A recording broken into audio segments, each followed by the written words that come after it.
Hello everyone, I am Jyoti Singh. Welcome to our channel Times English Classes. आज हम sir Henry Wharton द्वारा लिखी गई कविता जिसका नाम है character of a happy life के बारे में जानेंगे। कविता को स्टार्ट करने से पहले हम कवि के बारे में जान लेते हैं। Sir Henry Wotton was a great English author, diplomat and politician. Sir Henry Wotton एक महान अंग्रेजी के लेखक, राजन्यायिक और नेता थे। He was born on 1568 and died in the year 1639. इनका जन्म साल 1568 में हुआ और मृत्यु सन 1639 में हुई। His notable works are O His Mistress, The Queen of Bohemia, Character of a Happy Life, The Elements of Architecture, etc. इनके कुछ प्रसिद्ध कविताओं के नाम हैं O His Mistress, The Queen of Bohemia, Character of a Happy Life, the elements of architecture और बहुत सी है। Character of a happy life अर्थात खुशहाल जीवन के गुण। तो इस पोयम में यह बताया गया है कि हैप्पी मैन यानी कि एक खुशहाल व्यक्ति का चरित्र कैसा होता है, उसमें कौन कौन से गुण होते हैं जिसके कारण वह हमेशा खुश रहता है। तो चलिए अब हम पोएम की तरफ बढ़ते हैं।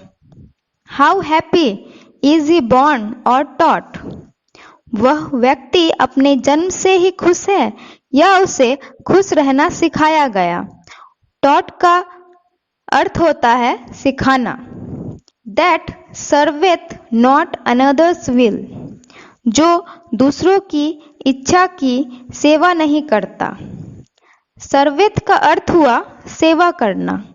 अनदर्स विल का अर्थ हुआ दूसरों की इच्छा, यानी कि जो व्यक्ति दूसरों की इच्छा का सेवा नहीं करता, यानी कि वह व्यक्ति अपने जन्म से ही खुश है और उसे जन्म से ही खुश रहना सिखाया गया। जो दूसरों की इच्छा के अनुसार काम नहीं करता या दूसरों की बातों पर नहीं चलता, वह व्यक्ति अपने अनुसार काम करता है और खुश रहता है। Whose armor is his honest thought. Armour means सुरक्षा कवच, जिसकी सुरक्षा कवच उसकी ऑनेस्ट थॉट है। कहने का अर्थ है ईमानदार सोच। And simple truth his utmost skill, और सरल सत्य ही उसकी अटमोस्ट स्किल होती है। अटमोस्ट स्किल का अर्थ होता है उच्च या फिर सबसे बड़ी योग्यता। तो इस स्टैंजा में यह बताया गया है कि जो व्यक्ति दूसरों की इच्छा से नहीं बल्कि अपनी इच्छा से कार्य करते हैं, जो अपनी ईमानदार सोच के कारण सुरक्षित रहते हैं और जिनका सरल सत्य ही उनकी योग्यता होती है, ऐसे ही व्यक्ति जीवन में खुश रहते हैं। Whose passions not his masters are, जिनकी पैशंस यानी कि तीव्र इच्छा उनके मालिक नहीं होते। तो कहने का अर्थ है जो अपनी इच्छा को नियंत्रण कर लेते हैं, यानी कि जो अपनी इच्छा के गुलाम नहीं होते। जो हैप्पी पर्सन होते हैं वे अपनी भावनाओं यानी कि क्रोध, ईर्ष्या, लोभ पर नियंत्रण पा लेते हैं। ऐसे व्यक्ति अपनी इच्छाओं के गुलाम नहीं होते। Whose soul is still prepared for death, जिनकी सोल यानी कि आत्मा is still prepared मतलब हमेशा तैयार रहती है मरने के लिए। तो इस लाइन के द्वारा यह बताया जा रहा है कि हैप्पी मैन जो होते हैं वे मरने से नहीं डरते, उन्हें मृत्यु का कोई भय नहीं होता। Untied unto the world with care, untied means बंधन मुक्त। तो हैप्पी मैन संसार के बंधनों से मुक्त रहते हैं। ऑफ प्रिंसली लव और वल्गर ब्रेथ, उन्हें ना तो प्रिंसली लव यानी कि राजाओं की प्रेम या देखभाल की आवश्यकता होती है और ना ही वल्गर ब्रेथ की चिंता होती है। यहाँ वल्गर ब्रेथ का मतलब है अपशब्द यानी कि दूसरों के द्वारा कही गई अपशब्द बातें। तो हैप्पी मैन को दूसरों के द्वारा कही गई उनकी बुराई का कोई फिक्र नहीं होता। तो यहाँ हमें इस स्टैंजा से यह पता चलता है कि जो हैप्पी मैन होते हैं वे अपनी इच्छाओं को नियंत्रण में रखते हैं। उन्हें मृत्यु का कोई भय नहीं होता। ऐसे लोग सांसारिक बंधनों से मुक्त होते हैं और उन्हें दूसरों की प्रेम की आवश्यकता नहीं होती है, ना ही उन्हें बुराई से डर लगता है। Who hath his life from rumors freed? जो अपने जीवन को र्यूमर्स से मुक्त रखते हैं यानी कि अफवाहों से मुक्त रखते हैं। कहने का अर्थ है वह व्यक्ति जिसे अफवाहों से कोई मतलब नहीं होता। Whose conscience is his strong retreat? जिनका कंसाइंस मीन्स अंतर आत्मा ही उनकी मजबूत रिट्रीट यानी कि शरण स्थल होती है। इस लाइन से कवि यह बताना चाह रहे हैं कि हैप्पी मैन जो होते हैं वे अपनी अंतरात्मा की मदद से सही या गलत का चुनाव करते हैं। ऐसे लोग दूसरों के शरण में नहीं जाते क्योंकि इनकी अंतरात्मा ही इनकी मजबूत शरण स्थल होती है। Whose state can neither flatterers feed? जो फ्लैटरर्स से मीन्स चापलूसों से प्रभावित नहीं होते। Nor ruins make oppressors great, और ना ही उनकी ruins से अर्थात बर्बादी से या असफलता से उनकी ऑपरेसर्स को मतलब दुश्मनों को महान बनाया जा सकता है।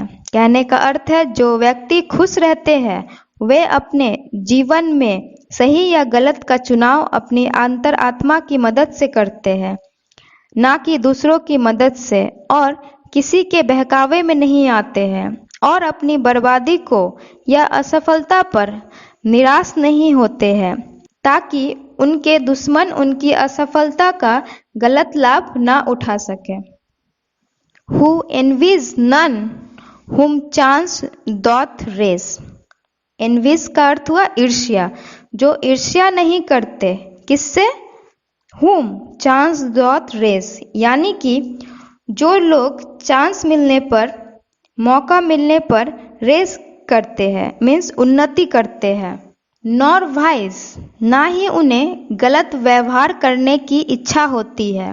हु नेवर अंडरस्टूड जो कभी नहीं समझ पाते हैं। क्या नहीं समझ पाते हैं? How deepest wound are given with praise. Happy man नहीं समझ पाते हैं कि झूठी प्रशंसा से कितने गहरे घाव दिए जा सकते हैं। डीपेस्ट वुंड मीन्स गहरे घाव। अक्सर हम कुछ ऐसे लोग से मिलते हैं जो हमारी मुंह पर प्रशंसा करते हैं पर हमारे पीठ पीछे बुराई करते हैं। तो इस लाइन से कवि इसी बात की चर्चा कर रहे हैं। Nor rules of state but rules of good. तो खुशहाल व्यक्ति किसी राज्य या समाज के नियमों की चिंता नहीं करता बट रूल्स ऑफ गुड, बल्कि वह अच्छाई के नियम का पालन करता है यानी कि जो नियम सही होते हैं उन्हें वे पालन करते हैं। Who god doth late and early pray. जो भगवान से लेट मीन्स शाम और अर्ली मीन्स सुबह प्रार्थना करते हैं। किस लिए? More of his grace than gifts to lend. ज़्यादा से ज़्यादा आशीर्वाद पाने के लिए, ना कि उपहार पाने की इच्छा से। कहने का अर्थ है जो खुशहाल व्यक्ति होते हैं वे सुबह शाम भगवान से आशीर्वाद पाने के लिए प्रार्थना करते हैं, ना कि कुछ पाने की लालसा से। Who entertains the harmless day with a well chosen book और फ्रेंड। जो अपना पूरा दिन को इंटरटेन करते हैं। यहाँ इंटरटेन का अर्थ हुआ बिताना, समय बिताना किसी के साथ। तो किसके साथ समय बिताते हैं? ए वेल चोजन बुक मीन्स एक अच्छी पुस्तक के साथ या फिर एक अच्छे मित्र के साथ। कहने का तात्पर्य है जो खुशहाल व्यक्ति होते हैं वह अपना पूरा समय अच्छे काम में व्यतीत करते हैं। This man is free from servile bands. Servile bands का अर्थ हुआ गुलामी के बंधन। तो खुशहाल व्यक्ति गुलामी के बंधनों से मुक्त रहता है, यानी कि किसी के आगे झुकते नहीं हैं, अपना सिर स्वाभिमान के साथ ऊंचा रखते हैं। ऑफ होप टू राइज और फियर टू फॉल। और वह होप मतलब आशा, उम्मीद नहीं रखते हैं ऊपर उठने की, ना ही उन्हें फियर है यानी कि डर है किसी भी चीज का। टू फॉल मीन्स नीचे गिरने की। तो कहने का अर्थ है जो हैप्पी पर्सन होते हैं उन्हें ना ही ऊपर उठने की उम्मीद होती है, ना ही उन्हें नीचे गिरने का डर होता है। लॉर्ड ऑफ हिमसेल्फ दो not of lands. Happy man जो होते हैं वे लॉर्ड ऑफ हिमसेल्फ मीन्स खुद के मालिक होते हैं, दो नॉट ऑफ लैंड्स। यहाँ लैंड्स का मतलब जमीन नहीं बल्कि पूरे विश्व को बताया गया है। तो वे पूरे विश्व के भले ही मालिक नहीं होते लेकिन खुद के मालिक अवश्य होते हैं। And having nothing he hath all. उनके पास कुछ नहीं होता है फिर भी सब कुछ होता है। तो ये जो लास्ट लाइन है बहुत ही इम्पॉर्टेंट है क्योंकि इस लाइन में बहुत ही सुंदर तरीके से बताया गया है कि कुछ ना होते हुए भी सब कुछ है, अर्थात खुश रहने के लिए सांसारिक चीज़ों की आवश्यकता नहीं होती है बल्कि साफ सुथरे अंतरात्मा की आवश्यकता होती है। तो यहाँ हमारा कविता खत्म होता है। अगर आप हमारे चैनल को अभी तक सब्सक्राइब नहीं किए हैं तो सब्सक्राइब करें और बेल आइकन को दबाना ना भूलें ताकि आप हमारे साथ जुड़े रहें। और पोएम से रिलेटेड कोई भी प्रॉब्लम हो तो कमेंट करें। Thanks for watching.